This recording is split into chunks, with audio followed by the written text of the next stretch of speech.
Livestock farmers across South Africa remain desperate for the foot and mouth disease outbreak to be contained. With me is Andrew Morphew, the spokesperson for FMD Response SA. Welcome, Andrew. Thanks, Chris. Thanks for having me on. You're welcome. Let us go to that 90% statistic. Around 90% of commercial beef farmers in KZN not having had access to state vaccines. What is the exact figure there, please? Chris, so we worked off the figures from the KZN Department of Agriculture. We referenced those against industry figures, and we got to a figure of about, I think it was about 6 or 7% of beef farmers, commercial beef farmers in KZN had vaccine. So we then looked at that figure, we rounded it down to give ourselves a margin of error. And the figure that we published in our press release was 90% unvaccinated. And that is where that figure came from. And as far as I'm aware at the moment, the KZN department actually hasn't disputed that figure. They say they've started vaccinating beef herds now. There has been vaccination activity over the last week, but that figure is a verifiable figure from the department themselves. What about the rest of the KZN statistics? So KZN sitting on a lot of vaccines as far as we can tell. The Industry Coordinating Council says that 1.3 million doses have been distributed to the province, whereas just over 600,000 doses have been administered. So there are a lot of vaccines which are sitting in fridges, and this is one of the things that we've been trying to harp on about is we've got to the point in the rollout now where vaccines are no longer the thing that are holding us back. We really need to focus on how we get those vaccines into animals as fast as we possibly can. And using the private sector to do that is obviously the easiest and quickest way. And so to have that number of private commercial farmers with access to private vets that are able to administer those doses and not giving them the opportunity to do that slows down your rollout hugely. The other thing it does, and the thing that concerns us dramatically, is that in KZN, commercial beef makes up about 40% of the cattle population. And if you're going around vaccinating, but you're leaving them out, you're leaving 40% of susceptible animals on the table for for the virus to exploit and to stay alive in. And that is why we're seeing now that not just in KZN, but there are a number of cases across the country where vaccinated herds, both dairy and beef, are being infected post-vaccination because they are left with animals around them that are unvaccinated. They then become positive, they shed that virus, and the vaccinated animals are then impacted. And we're spending, as a country, we've committed billions of rands to this. And to roll out too slowly to be effective is going to cost us a huge amount of money. How do the KZN statistics compare to the rest of the country? Do you have those now? Yeah, so we do have statistics for the rest of the country. And if you have a look at the chart that the Industry Coordination Council has put out, KZN far and away, as a proportion of doses received, has vaccinated a lot less cows. When you look at provinces like Limpopo and the Free States and the Eastern Cape, it's a much closer margin. There's still discrepancies. Northwest might be a little bit worse. The Western Cape is very close to keeping up in terms of vaccinated animals and doses received, but KZN has received by far the most doses, and the gap there is very big. You mentioned earlier there's a discrepancy between the figures provided by the state, the Department of Agriculture, and the Industry Council. Is that correct? So the Industry Coordinating Council has put together a dashboard which went live in the last few days. And I must really take my hat off to them. They've done an incredible job, one, of presenting the figures, but two, of presenting them honestly. And the discrepancies that in those figures have been highlighted. And it is amazing the way that they have done it. But one of the things they've highlighted is that the ministerial update on the 23rd, there was about over 7 provinces, there was an 18% discrepancy between the ministerial update and the figures disclosed by the provinces individually.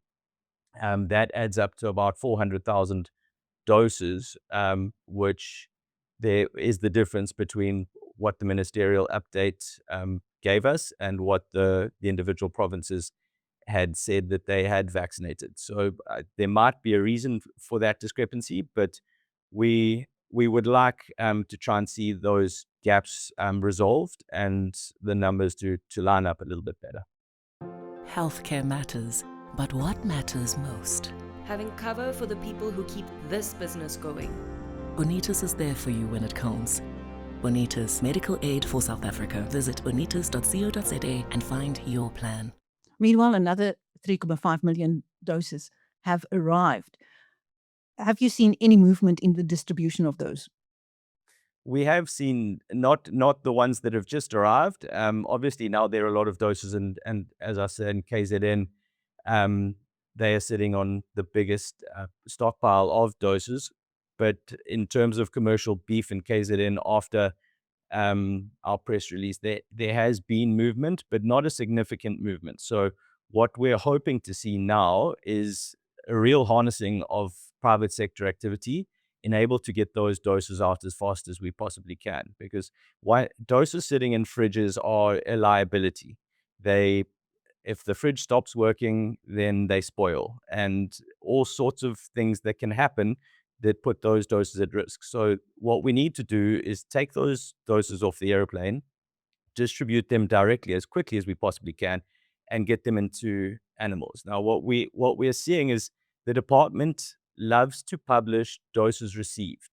And ironically, that is the one figure that the World Organization for Animal Health doesn't actually want to know.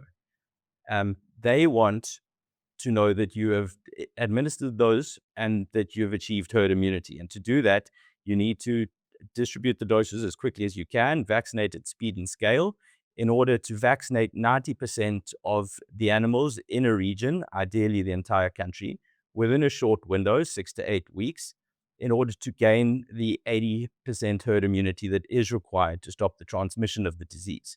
And that is what we need to see happening now. The total available doses now is that 13.5 million. That is what was published in the media over the weekend, yes, 13.5 million doses in the country, as opposed to, I think the Portfolio Committee reported 3.8 million doses administered. So there's a massive discrepancy. And how many are needed? Remind us.